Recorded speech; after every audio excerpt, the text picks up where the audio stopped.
السلام عليكم يا سنة تانية، عاملين ايه؟ يا رب تكونوا بخير. ان شاء الله باذن الله. معانا الجزء الثاني من المنهج، معانا الباب الثاني من المنهج وهو الاكثر جمالا ومتعة. بس معلش اعذرني، احنا زي ما بدأنا الباب الاول هنبدأ الباب الثاني. يعني الباب الثاني بيتكلم عن النقل في الكائنات الحية، وكالعادة ان احنا دايما لازم نبدأ بالنبات، وبعد النبات خلاص بقى يا عم افراج بقى، خد معاك الانسان زي ما انت عايز.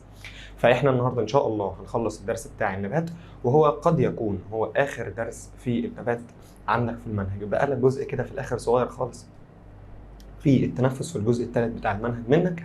اما النهارده فهو درس النبات او اسمه النقل في النبات. بص يا صديقي، الموضوع سهل وبسيط. ربك سبحانه وتعالى بدأ ان هو يقسم الكائنات الحيه الى قسمين. يعني ايه الى قسمين؟ بص يا عم، احنا الناس طبقات، في ناس معاها وفي ناس ما معاهاش. احنا يعني الناس اللي معاها دي بنسميها الناس اللي هي الايه، الراقيه، اللي عايشين في المناطق الراقيه، مناطق سكان التجمعات الراقيه. اما الناس اللي تحت شويه فاحنا بنسميهم ناس بدائيه، ناس عشوائيه. فالنباتات برضو نوعين، في نباتات بدائيه وفي نباتات راقيه، او الكائنات بشكل عام نوعين، في كائنات بدائيه وفي كائنات راقيه. طب ما تيجي نسمي الله ونشوف ما الفرق بين النباتات البدائيه وما بين النباتات الراقيه. بص يا صديقي، تعالى بقى نشوف كده، نجيب صفحه الشغل بتاعنا كله يبقى عليها بسم الله الرحمن الرحيم. نبدا ونقول ما الفرق ما بين النباتات البدائيه والنباتات الراقيه. النباتات البدائيه والنباتات الراقيه. يلا يا عم بسم الله. يا عيني نباتات بدائيه معهمش فلوس، فبالتالي هيشوفوا اي حاجه ببلاش، اي حاجه ينقلوا بيها وما تكلفهمش. طب احمد ايه اللي ما كانش بيكلف؟ في خاصيه ما كانتش بتكلف اي حاجه خالص، والخاصيه دي كانت في الميه وكانت في الاملاح، وهي يا اولاد خاصيه اسمها خاصيه الانتشار. اسمها خاصيه الايه؟ الانتشار. طب احمد افرض ان في حاجه هم عايزين ينقلوها بس محتاجه شويه طاقه، خش على الخاصيه اللي محتاجه طاقه، وهي كانت الخاصيه الوحيده. احمد كانت ايه الخاصيه؟ كانت خاصيه يا اولاد النقل النشط. كانت خاصيه النقل الايه؟ النشط. طب احمد معلش، هو الكائنات البدائيه دي هتنقل ايه؟ قال لك يا اولاد الكائنات البدائيه هتنقل الغذاء وهتنقل الغازات. هتنقل الغذاء وهتنقل الايه؟ الغازات. ادي الكائنات البدائيه، هما خاصيتين، انتشار ونقل نشط. في نقل الغذاء والغازات، في نقل الغذاء والغازات. طيب ما تيجي نشوف الجزء الثاني، الناس الراقيه. هيقول لك احنا معانا فلوس. ايه يا عم اللي انتوا بتعملوه ده؟ انتشار ايه ونقل نشط ايه والحاجات بتاعتكم دي؟ انا لما اجي عاوز انقل الغذاء بتاعي ده انا هشتري له جهاز مخصوص. هتشتري جهاز؟ طب اسمه ايه الجهاز ده؟ قال لك النباتات الراقيه يا اولاد لنقل الغذاء بتاعها هتبدا ان هي تشتري جهاز وعائي متخصص كمان في النقل. جهاز وعي ايه؟ متخصص. وعندها اتنين، في واحد يا اولاد اسمه الخشب، والراجل التاني اسمه اللحاء. الخشب والايه؟ واللحاء. طيب ايه الفرق بين الخشب وايه الفرق بين اللحاء؟ وعيب والله عيب تبقى من اولى وثانيه وانت مش عارف الفرق بين الخشب واللحاء.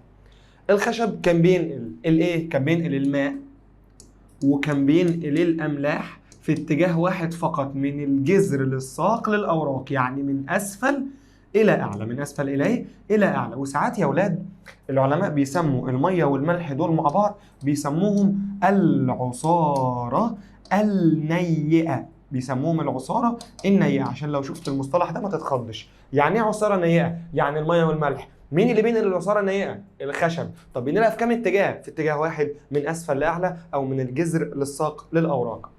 طب وبخصوص اللحاء بينقل ايه؟ بينقل الغذاء او العصاره الهاضمه او العصاره الغذائيه او العصاره الجاهزه، اللي هي بالظبط يا اولاد نواتج البناء الضوئي. نواتج ايه؟ البناء الضوئي. طب انت يا عم لحاء بتنقل في كام اتجاه؟ قال لك لا استنى عليا، ده انا هنقل في كل اتجاه، هنقل من اسفل لاعلى وهنقل من اعلى لاسفل. يبقى النباتات الراقيه ام فلوس اشترت جهاز وعي متخصص في نقل الغذاء بتاعها. والله لو ميه وملح فهننقل بالخشب من اسفل الى اعلى. والله لو هنقل العصاره الجاهزه الغذائيه اللي هي النواتج البناء الضوئي فانا هستخدم جهاز تاني اسمه اللحاء هينقل لي في جميع اتجاهات النبات. ده لو عايز انقل الغذاء. احمد طب هو احنا لو عايزين ننقل الغاز هنعمل ايه؟ عارف انت؟ لا الاغنياء دول بيبقى لهم حته كده اللي هو ايه، لازم يتشبه بالفقراء شويه عشان ما يتحسدش، عشان ما ياخدش العين. فيروح النبات الراقي عامل ايه؟ يقول لك بص، وانا بنقل الغاز انا هنقل زيهم. يعني ايه زيهم؟ زي الفقراء. هستخدم خاصيه الانتشار. هستخدم خاصيه ايه؟ الانتشار. ليه؟ خلاص بقى، ما احنا ايه، هنمشي الامور شويه، بس اياك تنسى ان انا طبقه اعلى منك، ان انا طبقه راقيه. بنقل الخشب، بنقل الميه والملح بخشب، وبنقل النواتج البناء الضوئي باللحاء. اما الراجل الفقير ده يعني ده هو اخره خاصيه الانتشار وخاصيه النقل النشط. طيب، فممكن يجي يسالك سؤال، فيما يشترك النباتات البدائيه والراقيه في النقل؟ اقول له في نقل الغازات. طب بخاصيه ايه؟ بخاصيه الانتشار. طيب، الاغنياء بقى بيتقسموا طبقتين. الاغنياء طبقتين. في طبقه اسمها نبات او نبات راقي من ذو الفلقه الواحده، من نبات من ذو الفلقه الواحده. وفي انواع تانية من النباتات يا اولاد اسمها نباتات ذوات الفلقتين. يبقى النباتات الراقيه كم نوع؟ 2، نبات ذوات الفلقه الواحده ونبات ذوات الفلقتين. وانت تقريبا اتكلمنا عنهم السنه اللي فاتت في سنه اولى، قلت لك ان النبات ده كان بيكون قشره واحده والجنين يتغذى عليها، اما الراجل ده يكون قشرتين. اي حاجه من ذوات الفلقتين، الفول، الذره، دايما يبقى ليه من بره كده قشره. البسله لازم يبقى ليها قشره من بره بتحميها، النبات كون قشرتين. طيب هندرس ايه؟ احنا هندرس والله يا اولاد قطاع في ساق. هندرس قطاع فين؟ في ساق. احنا الباب الاول خدنا قطاع في ورق، النهارده ان شاء الله هاخد قطاع في ساق. طب ساق ايه؟ هاخد اكيد في ساق نبات بدائي ولا راقي؟ يا عم بدائي ايه؟ ما اكيد هاخد نبات راقي. طب احمد انهي؟ ذو الفلقه الواحده ولا ذو الفلقتين؟ لا استنى، انا هاخد قطاع في ساق في نبات من ذوات الفلقتين. فالراجل يسالني سؤال يقول لي علل، ليه ما استخدمناش الراجل ده واستخدمنا الراجل ده؟ هقول له لان نبات ذوات الفلقه الواحده تحت الميكروسكوب بتكون الانسجه بتاعته يا اولاد مبعثره. بتكون الانسجه بتاعته ايه؟ مبعثره. اما ذوات الفلقتين بتكون الانسجه بتاعته مرتبه. احمد مش واصله لي يعني ايه مرتبه ويعني ايه مبعثره؟ هقول لك بس دلوقتي نلم الليله دي واقول لك بنعمل ايه. بص يا صديقي، احنا قسمنا النباتات لاثنين، اما بدائيه اما راقيه. البدائيه تستخدم حاجتين، انتشار ونقل نشط، سواء في نقل الغاز او الغازات او الغذاء. طيب تعالى على النباتات الراقيه. بدانا اننا نستخدم جهاز وعائي متخصص، والجهاز الوعائي في منه اثنين، في الخشب وفي اللحاء. الخشب كان بيعمل على نقل الماء والاملاح او العصاره النيئه من الجذر للساق للاوراق. اما اللحاء ينقل نواتج البناء الضوئي، ينقل الغذاء في كل اتجاهات النبات. طيب النباتات الراقيه كانت كم نوع؟ 2، ذوات الفلقه وذوات الفلقتين. هندرس ايه؟ هدرس قطاع في ساق نبات راقي ذوات الفلقتين لان الانسجه بتاعته مرتبه، اما الفلقه الواحده مبعثره. بص يا صديقي، ادي دلوقتي لما اجي اوريك القطاع في الساق هتفهم كلامي اكتر. ادي منظر ادي منظر ادي منظر القطاع في ساق. انت لما تيجي تبص تحت الميكروسكوب هتلاقي القطاع في الساق بالمنظر ده، بس ذوات الفلقتين.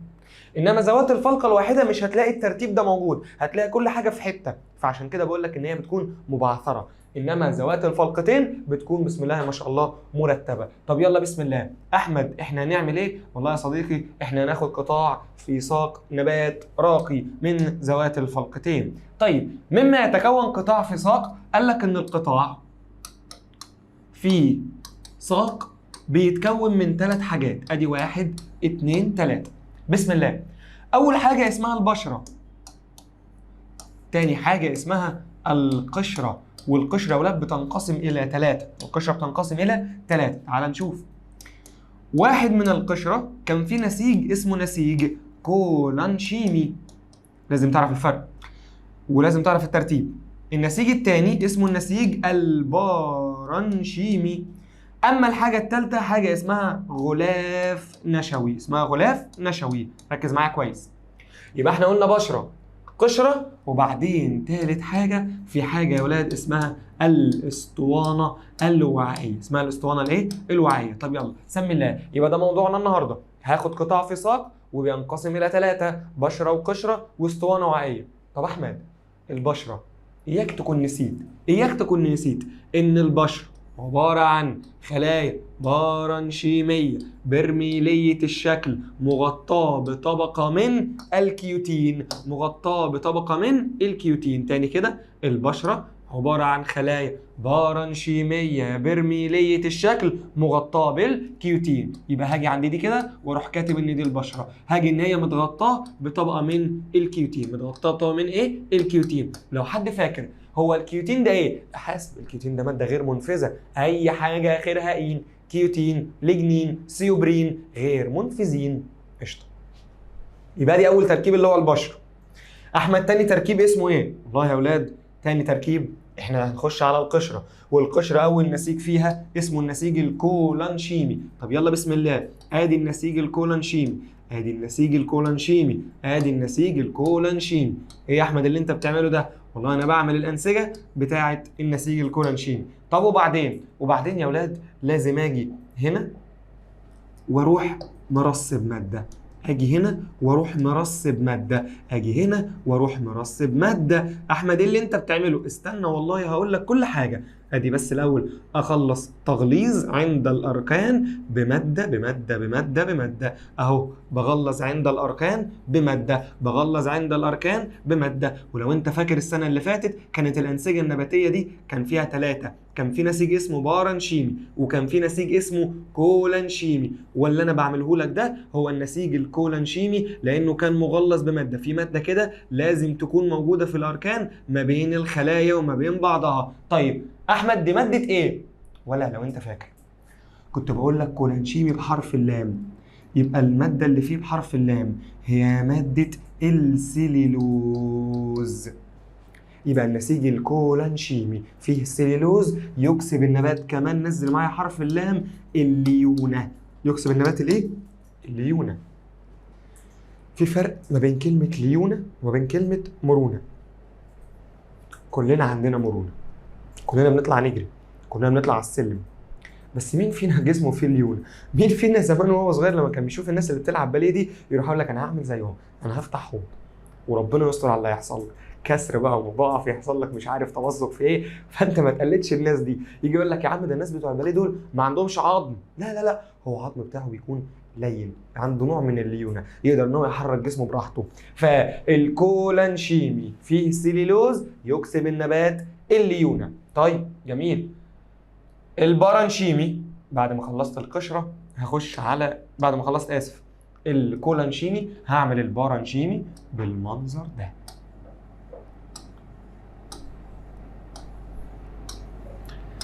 ايه ده؟ احمد هو انت هنا في مسافات مش هتغلظ هنا بماده؟ لا حاسب. النسيج البارانشيمي غير مغلظ باي ماده. النسيج البارانشيمي في مسافات هنا بينيه لتعمل على التهويه. لتعمل على ايه؟ التهويه. في مسافات بينيه. انت وقت الصيف تقول لواحد ايه؟ ابعد يا عم عني، ما تقعدش جنبي، هي مش ناقصه خنقه، احنا عايزين هواء. فبالتالي يا اولاد النسيج البارانشيمي بها مسافات لتعمل على ايه؟ التهويه. لتعمل على ايه؟ التهويه. طيب احمد انت قلت كولانشيمي، قلت بارانشيمي، اخر حاجه في حاجه اسمها غلاف نشوي. ايه الغلاف النشوي؟ بص يا صديقي، هعمل كده. احمد ايه ده؟ انا قلت لك ان النسيج الثالث اسمه الغلاف النشوي. من اسمه نشوي يعني بيعمل على تخزين النشا. بيعمل على تخزين ايه؟ النشا. اسمه الغلاف الايه؟ النشوي. يبقى انا كده خلصت البشره وخلصت القشره. بس استنى بقى، في شويه حاجات جوه جميله. ما تيجي نشوف كل واحد من دول مين بيقدر يعمل بناء ضوئي. هل البشره تقدر تعمل بناء ضوئي؟ يا راجل عيب عليك، ده انت من الباب الاول فاكر ان البشره خلايا برميليه الشكل مغطاه بالكيوتين بارانشيميه لا تحتوي على بلاستيده، يعني ما تقدرش ان هي تعمل بناء ضوئي. طب احمد بالنسبه للنسيج اللي بعده اللي هو نسيج الكولانشيمي، يعمل ولا ما يعملش؟ بيقول لك ان الكولانشيمي ما فيهوش بلاستيده، بس اذا احتوى على بلاستيده يقدر ان هو يعمل بناء ضوئي عادي جدا. جميل، يعني الكولانشيمي يقدر. طب هل البارانشيمي يقدر؟ طبعا البارانشيمي فيه بلاستيد يعني يقدر يعمل البناء الضوئي. اما الغلاف النشوي هو وظيفته يعمل على تخزين النشا. ويبقى انا كده خلصت القشره، يبقى خلصت البشره خلصت القشره. تعال نخش على اللي بعديها وهي الاسطوانه الوعائيه، وهي الاسطوانه الايه؟ الوعائيه. طب يلا بسم الله. بما اننا خلصنا القشره تعالى نمسحها وبعدين نكمل نشوف قصه الاسطوانه الوعائيه ودنيتها ايه وبتعمل ايه. امسح كده يا عم عشان نكتب كل مكون وايه وظيفته وعباره عن ايه. يلا بسم الله. هنبدا بالاسطوانه الوعائيه، او هنبدا في الاسطوانه الوعائيه بنسيج يا اولاد اسمه نسيج البريسايكل. اسمه نسيج الايه؟ البريسايكل. هتلاقي الاسم غريب شويه بس معلش كل حاجه هناخدها بالتفصيل، كل حاجه هناخدها بالمكونات بتاعتها، فمعلش عايزك تكون مركز معايا وتعرف ايه هو نسيج البريسايكل. بص يا صديقي، بدأنا كده في أول حاجة في الأسطوانة الوعائية بنسيج اسمه نسيج البريسايكل. طيب أحمد إيه نسيج البريسايكل؟ بص يا عم، هقول لك الوصف الأول اللي حطه كتاب المدرسة وبعدين نشرحه. نسيج البريسايكل قال لك هو عبارة عن خلايا بارنشيمية. عبارة عن خلايا إيه؟ بارنشيمية تتبادل مع ألياف. تتبادل مع إيه؟ مع ألياف.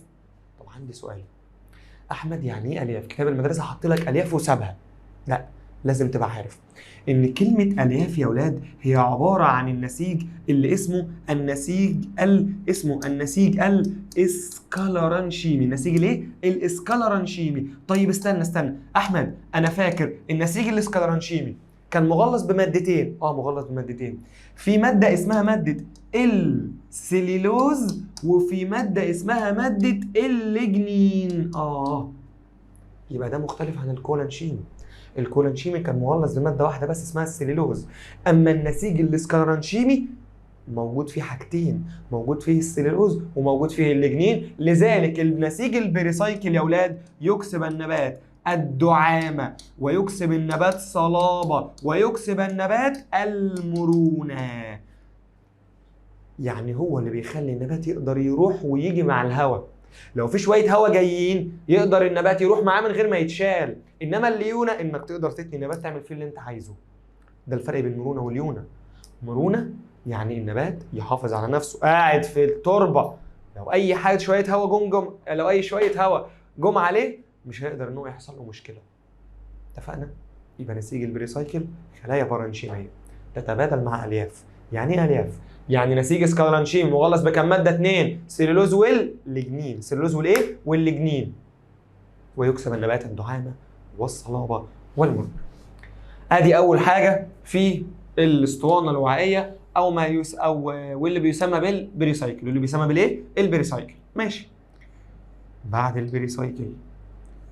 البريسايكل هنعمل نسيج جميل جدا عارفينه كلنا اسمه نسيج اللحاء. اسمه نسيج الايه؟ اللحاء.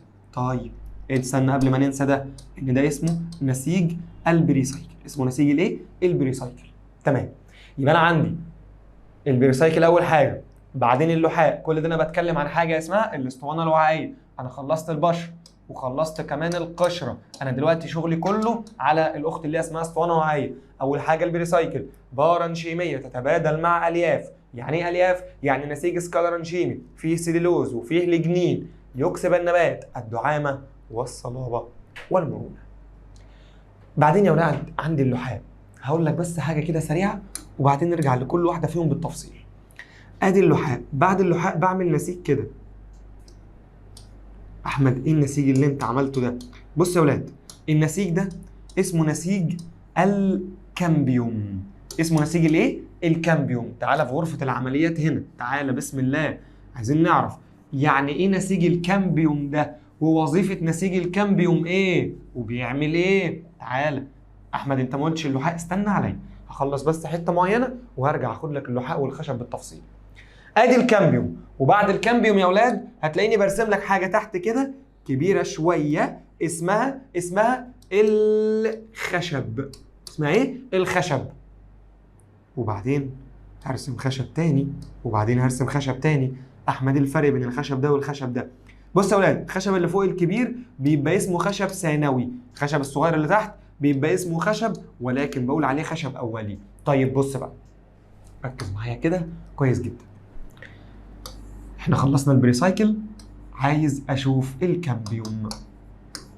اولا كده نسيج الكامبيوم بيتميز في وجوده الساق لانه مش موجود في الورق. احنا لما كنا بناخد قطاع في ورقه كنا قلنا البشره داخليه وخارجيه، بعدين النسيج العمادي والاسفنجي، بعدين الخشب واللحاء. اما هنا في الساق ففي كامبيوم، في الورقه مفيش كامبيوم. طب يعني ايه كامبيوم؟ كامبيوم يا ولاد قال لك هو عباره عن خلايا ميرستيميه. عباره عن خلايا ايه؟ ميرستيميه. احمد ايه كلمه ميرستيميه؟ كلمه ميرستيميه يا ولاد هي بالظبط ان هو خلايا انشائيه، يعني بتنقسم عشان تنشئ حاجه. انشئ يعني هتكون حاجه. طب هتكون ايه؟ قال لك ان هي هتنقسم، اهو الكامبيوم اهو في النص، فينقسم للداخل يعني لجوه يعني لتحت مكونا خشب ثانوي، وينقسم للخارج يعني لفوق مكونا لحاء ثانوي. دايما القريب من الكامبيوم قول عليه ثانوي، لو لفوق يبقى لحاء، لو لتحت يبقى خشب. وعندي حاجه ان الخشب نوعين، في خشب ثانوي وفي خشب اولي. بص كده على منظر الخشب الثانوي كبير قد ايه، اما الخشب الاولي بيكون دايما اصغر. لذلك يا اولاد لو عايزين يحددوا او عايزين يعرفوا عمر الساق بتاع النبات ده بيجيبوه من نسيج الكامبيوم لانه قريب منه الخشب واللحاء. والله يشوفوا لو الخشبه دي كبيره يبقى الخشب الثانوي، لو في منه كتير يبقى لسه النبات ده جديد عمال يكون خشب اهو. يبقى الخشب كم نوع؟ 2. خشب ثانوي قريب من الكامبيوم اللي هو لسه حديث، اما الخشب الاولي اللي هو يبقى بعيد شويه، انت قدمت ابعد يا عم شويه. يبقى ينقسم الكامبيوم مكونا خشب ثانوي للداخل، لحاء ثانوي للخارج. عايزك تركز في حاجه في القطاع في الساق. انا كنت بقول دلوقتي ان اللحاء بعديه الخشب، اما القطاع في الورقه العكس. فانا اجيبها لك في الامتحان، اذا كان جهه الخارج يوجد اللحاء وجهة الداخل يوجد الخشب، جهة الخارج اللحاء يعني الفوق، يبقى انا كده بتكلم في الساق. طب اذا كان الخشب جهة الخارج الخشب هو اللي فوق، يبقى انا كده بتكلم في الورقة. دي فروق لازم تبقى عارفها، دي فروق ما ينفعش ان هي تعدي منك. طيب يبقى انا دلوقتي وصلت الى ان اللحاء وبعديه الكامبيوم وبعديه الخشب، التلاتة مع بعض ليهم اسم يا اولاد. اسم ايه؟ التلاتة مع بعض، الخشب باللحاء بالكامبيوم بيكون اسمهم الحزمة الوعائية. بيكون اسمهم الحزمة الوعائية. يبقى انا دلوقتي اديتك مصطلحين شبه بعض، في مصطلح اسمه الاسطوانة الوعائية وفي مصطلح اسمه الحزمة الوعائية. الاسطوانة الوعائية كل ده بريسايكل بلحاء بكامبيوم بخشب، بفي حاجة كمان هنا اسمها النخاع، بحاجة كمان هنا موجودة اسمها الأشعة النخاعية. اسمها الأشعة النخاعية، هقول لك عليهم دلوقتي. فأنا دلوقتي في فرق ما بين الاسطوانة الوعائية وما بين الحزمة الوعائية. حزمة يعني حزام، جبت حاجات وربطتها بحزام مع بعض، اللي هم ايه؟ اللي هم الخشب واللحاء والكامبيوم، التلاتة كده مع بعض.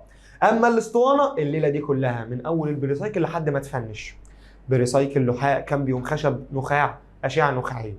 وعايز اقول لك كمان يا صديقي ان ما بين الخشب ما بينه وما بين بعضه هنا في النص في كده حاجه اسمها بارنشيمه الخشب، بتعمل على تدعيم الساق. حلو كده؟ يبقى الخشب اتكلمنا فيه على خشب ثانوي، اتكلمنا فيه على خشب اولي، اتكلمنا فيه على بارنشيمه الخشب. اخر حاجه النخاع هو عباره عن خلايا بارنشيميه وظيفتها التخزين، فبقول النخاع ت بارنشيميه تخزين. اما الاشعه النخاعيه بص كده كوبري ما بين فوق وما بين تحت، اي حاجه عايزه تتوصل من فوق لتحت. يبقى لما اجي اقول لك اللحاء عايز يوصل من فوق لتحت، الكولانشيمي عايز يوصل من فوق لتحت، اي حاجه عايزه بتوصل عن طريق الراجل اللي اسمه الاشعه النخاعيه. خلايا بارنشيميه تعمل على التوصيل، تعمل على ايه؟ على التوصيل، تصل من البشره الى النخاع، البشره الى النخاع. ده صديقي القطاع في الساق كله.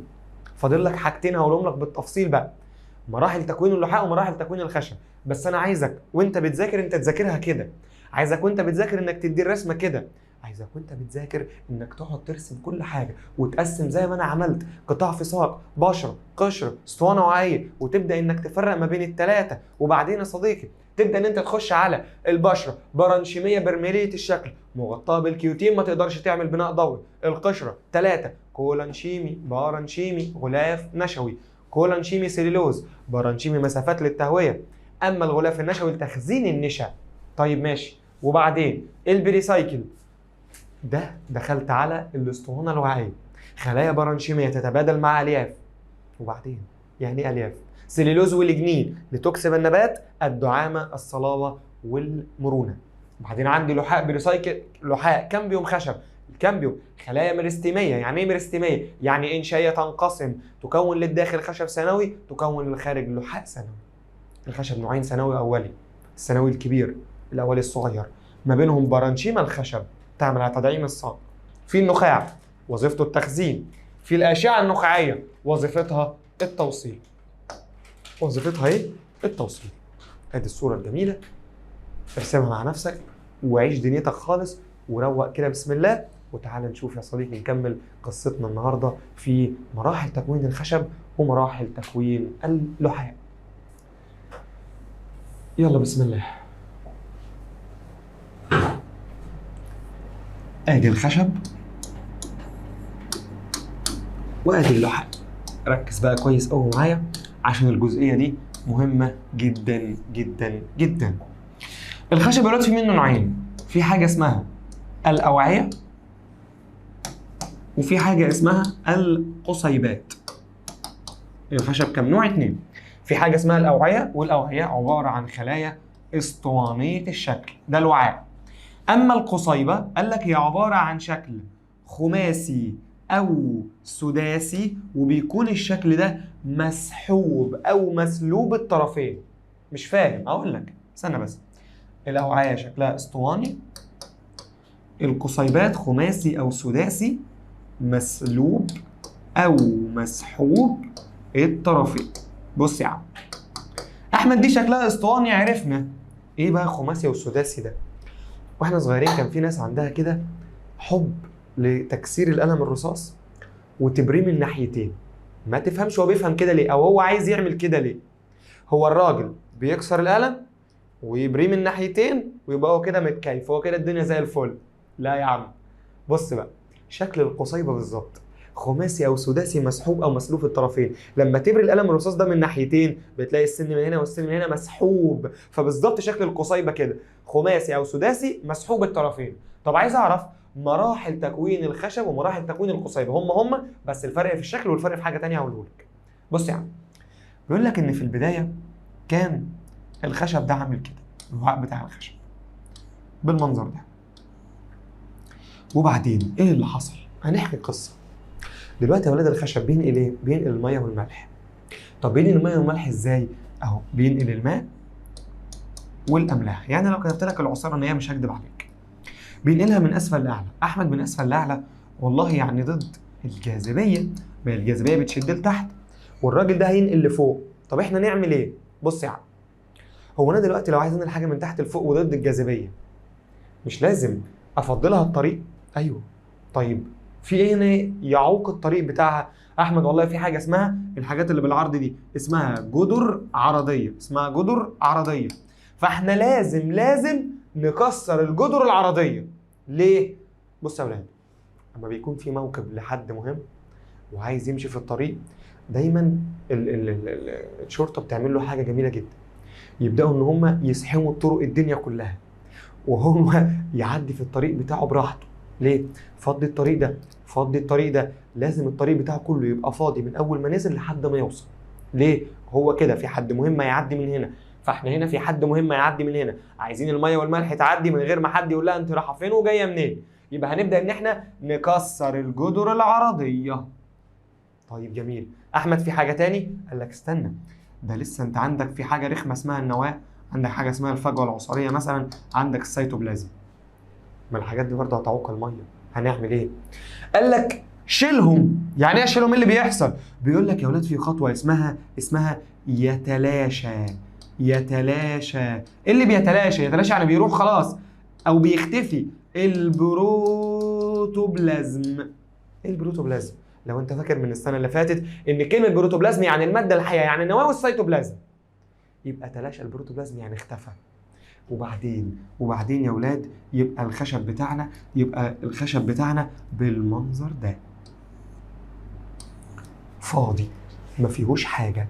لا استنى، ده الناس دي وهي خارجه مش هتسيبك في حالك، ده هيبداوا يا اولاد ان هم ايه؟ هيبداوا ان هم يكسروا في الخشب، هيبداوا ان هم ايه؟ يكسروا في الوعاء الخشب، يبقى بالمنظر ده. ايه ده؟ عملوا ايه؟ كسروا في الخشب وهم خارجين. طب ينفع نسيبه كده؟ عمرك انت شربت ميه الميه طلعت من بطنك من سرتك؟ ما تنفعش. فاحنا الخشب الميه هتطلع لازم من الجذر للساق للاوراق. هل انت عمرك رويت زرعه مره والميه خرجت من الساق بتاعها؟ ما تنفعش. طب يلا يا عم ركز.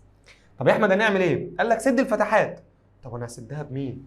طب ما تجيب ماده ما تعدلكش الميه. حاضر، ماده ما تعديش الميه، ونبدا ان احنا نرصبها هنا في الاماكن الفاضيه من جوه كده، في الاماكن الفاضيه من جوه كده، في الاماكن الفاضيه من جوه كده، من جوه. ماده يا اولاد اسمها ماده الليجنين. احمد اشمعنى ماده الليجنين؟ ليه ما رصبناش ماده ثانيه وليكن مثلا زي ماده السليلوز؟ ليه ما رصبناش السليلوز ورصبنا الليجنين؟ سؤال مشهور بيجي يا اولاد. الليجنين يشرب الميه يعديها، لا استنى اسف، الليجنين يشرب الميه بس ما يعديهاش. الليجنين يشرب الميه ولكن ما يعديهاش، غير منفذ للميه. انما الراجل اللي اسمه سيليلوز ده محب للميه ومنفذ للميه، يعني الميه لو هي دخلت وفي سيليلوز هتعدي من الجدار تخرج. يبقى يعلل ليه رصدنا الليجنين ما رصدناش سيليلوز؟ لان الليجنين محب للماء ولكن غير منفذ للماء، يشرب الميه بس ما يعديهاش. انما الراجل التاني اللي اسمه السليلوز يشرب الميه وكمان يعديها. طيب ماشي، وايه كمان؟ فاضل ايه؟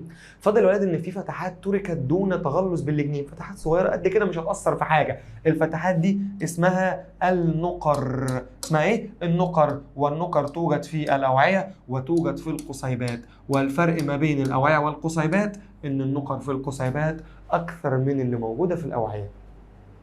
يبقى خلاص انا خلصت الخشب قصيبات واوعيه، اوعيه اسطوانيه، قصيبات خماسي سداسي مسحوب الطرفين، مراحل تكوينه، كسرت الجدر العرضيه، تلاشى البروتوبلازم، رصبت الليجنين، والليجنين ده ليه اشكال على حسب الشكل الفراغي. ممكن يبقى شكله شبكي، ممكن يبقى شكله نجمي، ممكن يبقى شكله سلمي، ممكن يبقى شكله منقر عشان نقر او نقط، ولكن ما ينفعش يبقى عشوائي. الليجنين ما يترصبش بشكل عشوائي، ما هو لو اترصب بشكل عشوائي مش هيجي في الفتحات، مش هيسدها. النقر هي فتحات درجت دون تخلص بالليجنين وموجوده في القصيبات اكتر مما موجوده في الاوعيه. اخر سؤال، هو الخشب نسيج حي ولا غير حي؟ احمد استنى، تلاشى البروتوبلازم، النواه راحت، الماده الحيه راحت، اذا الخشب هو نسيج غير حي. الخشب نسيج غير حي. ماشي، تعالى على اللحاء. احمد اللحاء كم نوع؟ قال لك يا ولاد ان اللحاء نوعين. بسم الله. اول حاجه عندك حاجه اسمها انبوبه، اسمها انبوبه غرباليه، وعندك حاجه تاني اسمها الخلايا المرافقه. يبقى انا عندي اللحاء كم نوع؟ 2. عندي حاجه اسمها انبوبه غرباليه وعندي حاجه اسمها الخليه المرافقه. ادي يا عم الانبوبه الغرباليه وادي الخليه المرافقه. يلا بسم الله. هبدا اعمل حاجه كمان، هبدا اعمل كده وكده وكده، وبعدين نعمل كده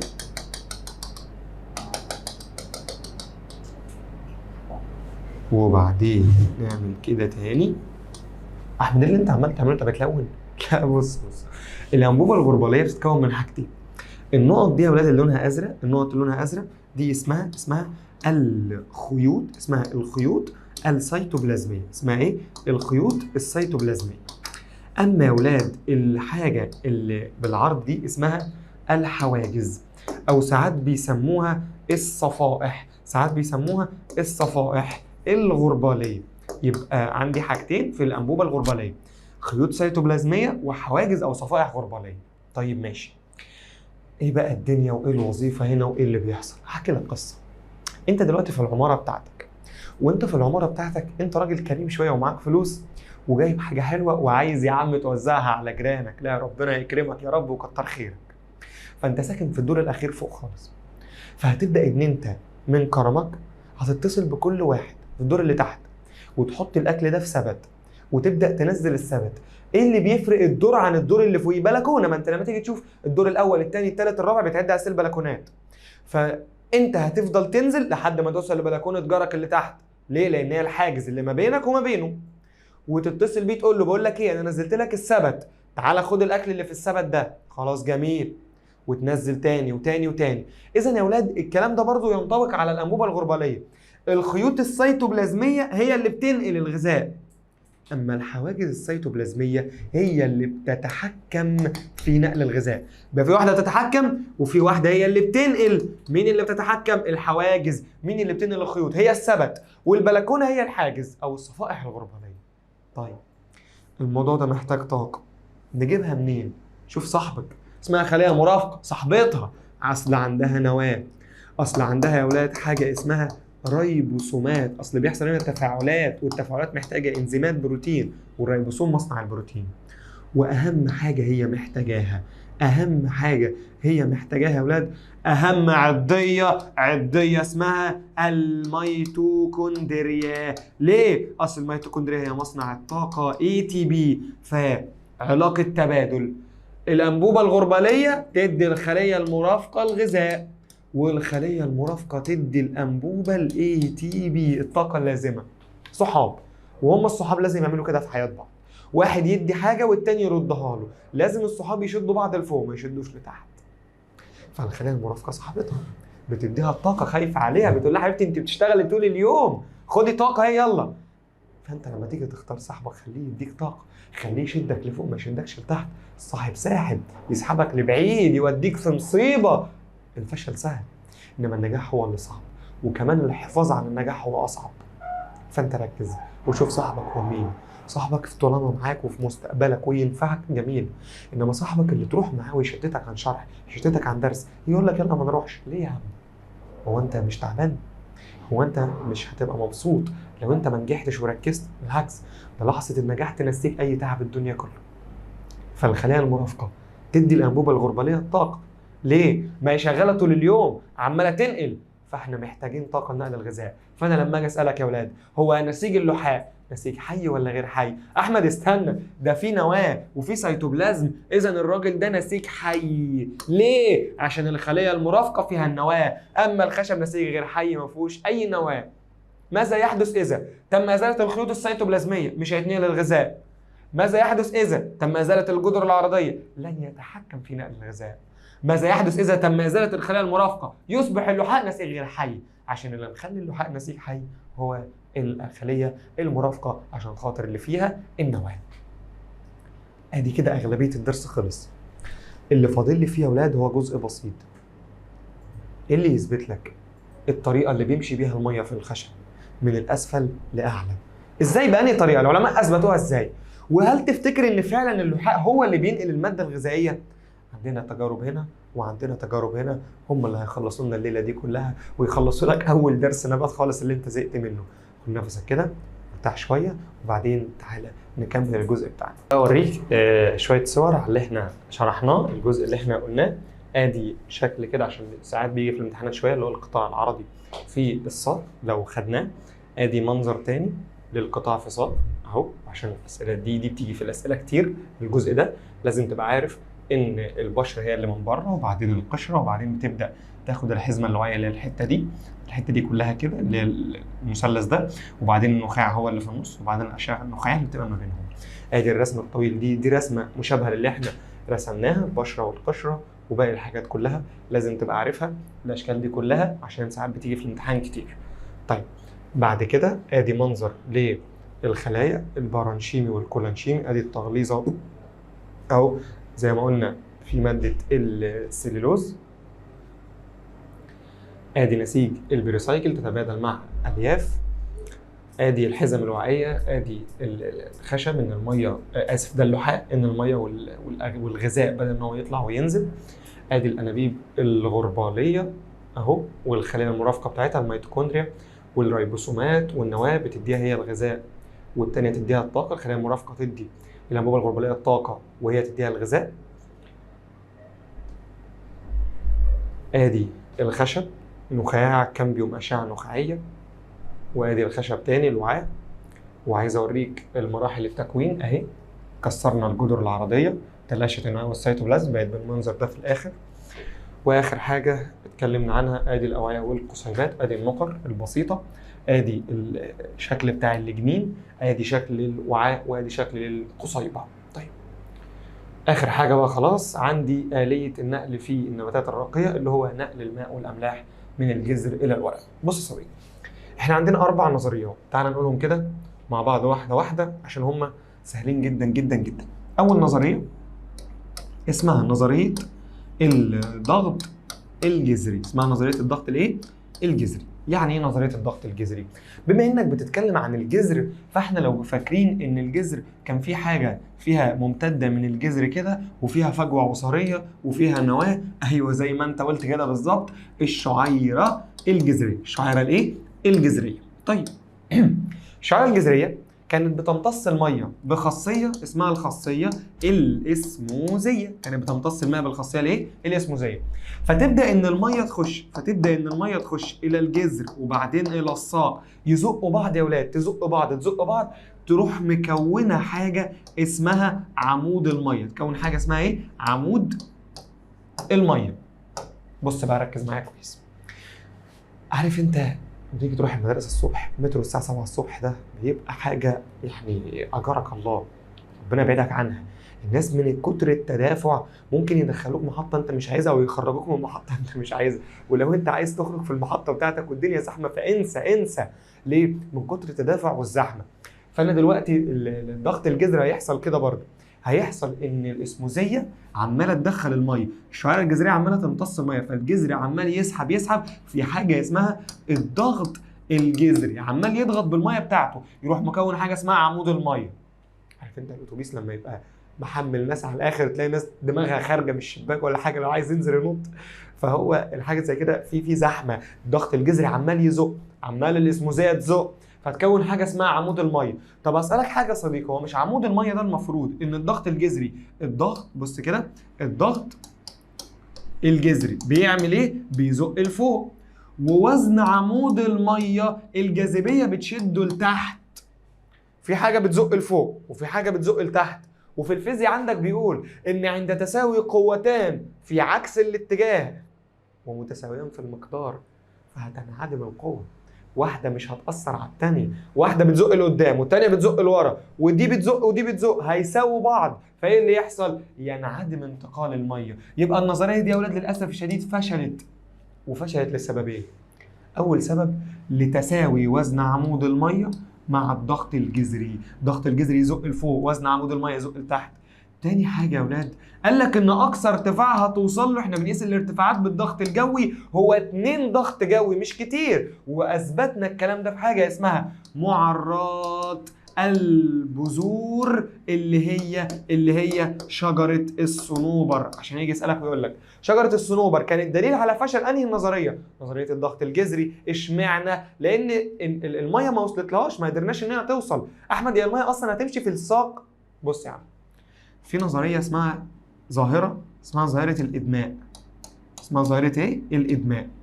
ظاهره الادماء يا اولاد يعني بتقول لك عند قطع ساق بالقرب من سطح الارض، ادي سطح الارض، عند قطع ساق نبات بالقرب من سطح الارض فهتخرج منه قطرات ميه. قطرات الميه يا اولاد او العمليه دي كلها اسمها ظاهره الادماء. اسمها ظاهره الايه؟ الادماء. فاحنا قطعنا الساق عشان نتاكد فعلا ان الميه بتمشي بالضغط الجذري، لقينا ايوه بتمشي كده. طب وبعدين؟ اثرها محدود، اخرها 2 ضغط جوي وبعدين مش هتطلع تاني.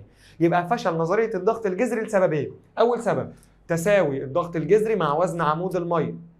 2 ان اقصى ارتفاع هتوصل له 2 ضغط جوي في نباتات معرات البذور. تاني خاصيه او تاني نظريه اسمها نظريه التشرب. هل يا احمد نجحت ولا فشلت؟ هقول لك.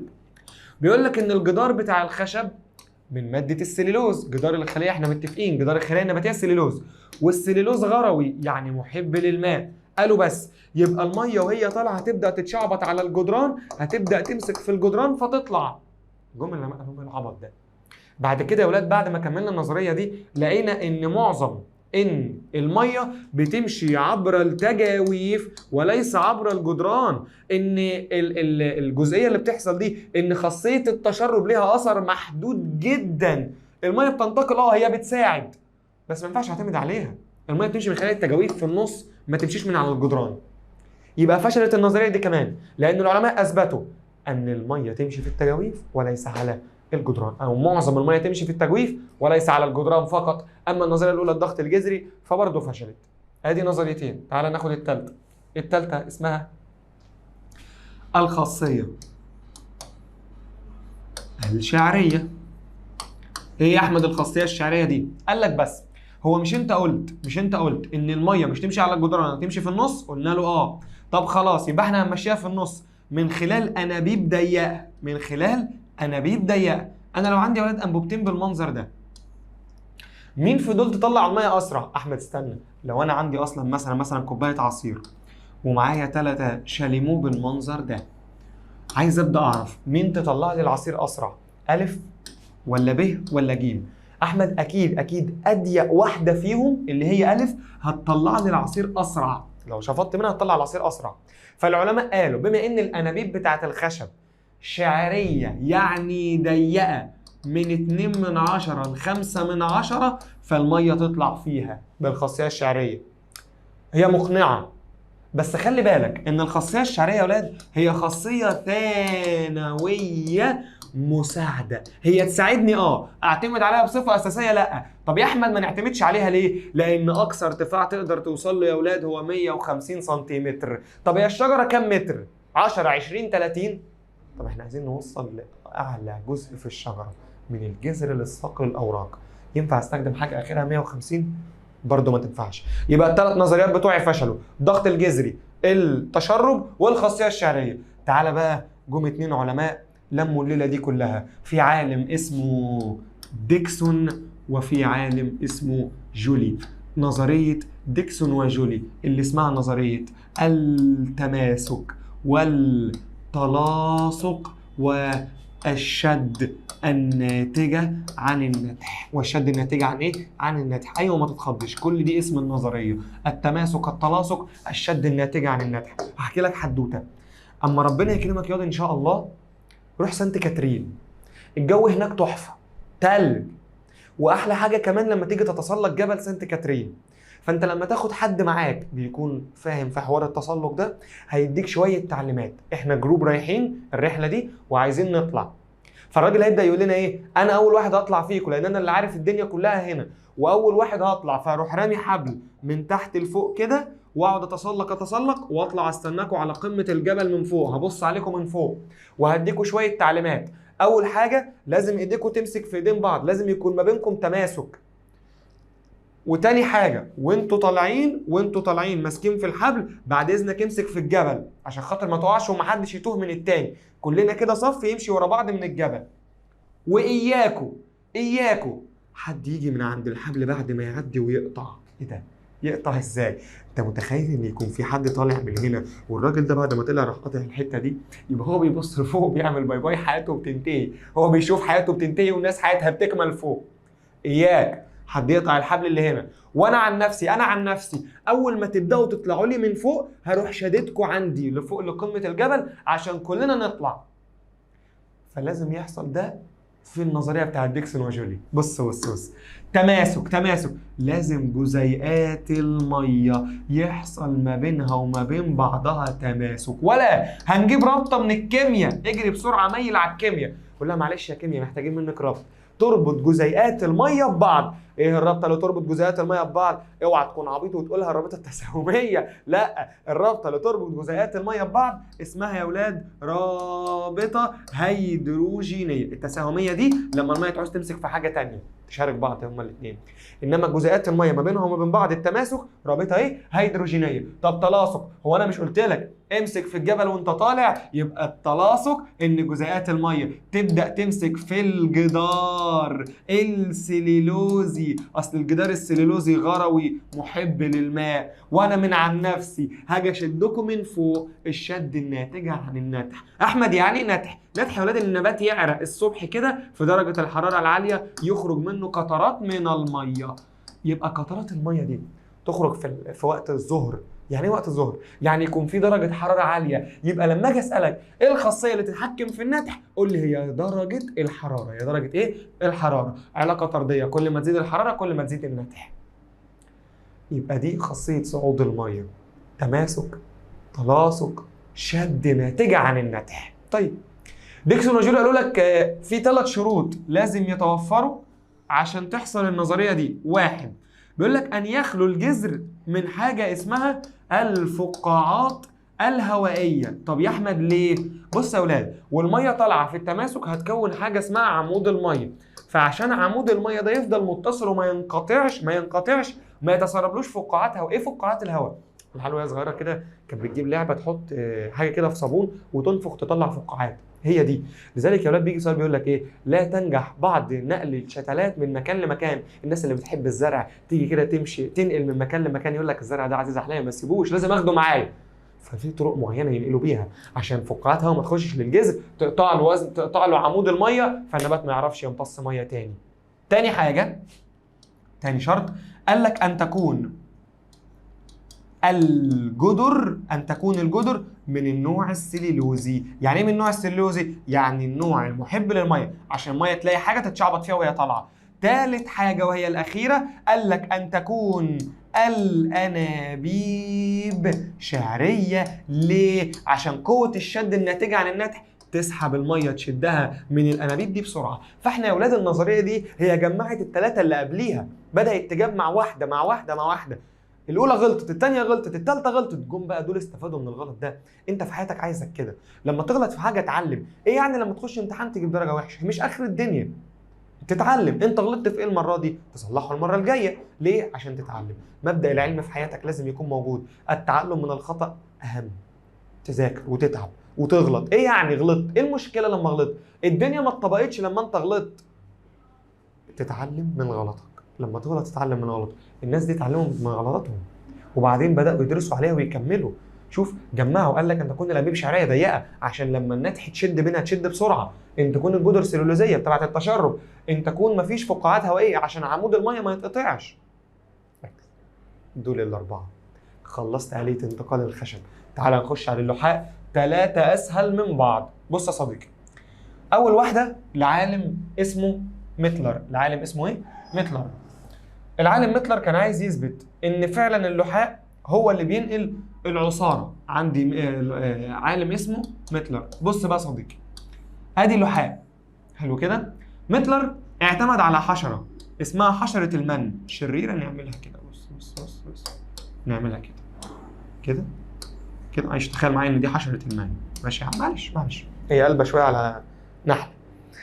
فالحشره دي اللي هي اسمها حشره المن، هو الراجل جابها لسبب ما. احمد ايه السبب؟ ان حشره المن يا ولاد ليها حاجه اسمها اجزاء فم لاعقه او ثاقبه. حلو كده، ليها اجزاء فم لاعقه او ثاقبه زي الناموسه، تقع عليك تروح غارزه فيها تلسع تشفط الدم وتطلع تجري. حشره المن هتحشر اجزاء الفم اللاعقه او الثاقبه دي، ويتاكد ميتلر ان هي وصلت للحاء. وبعدين بما ان حشره المن دي هي حشره انثى، فالراجل عمل حاجه كده جميله. عملت ايه يا عم في الانثى؟ راح فصل راسها عن جسمها. احييك يا ميتلر، فصل راسها عن جسمها. وبعدين يا ولاد، دايما الانثى يجي منها المشاكل دايما. حتى في منهج ثالثه ثانوي عندك مرض اسمه الملاريا اللي بتسببه انثى. لازم تقول انثى بعوضه الانوفلس. الذكر ما يعملش حاجه لانه ما عندوش الاجزاء الفم الثاقبه دي. هي الانثى هي القص المشاكل وكل حاجه. فحشره المن عندها اجزاء الفم اللاعقه او الثاقبه دي. معلش نكمل عادي يا ابني، بنهزر مع بعض، بنهزر. ما تاخدش موضوعنا محمل الجد، ما تقلقش عليك يعني. نكد ما تقلقش عليك. يلا نكد. فاحنا اجزاء الفم الثاقبه هتخش، ويتاكد متر ان هي تصل الى اللحاء، وبعد ما تصل اللحاء يفصل راسها عن جسمها.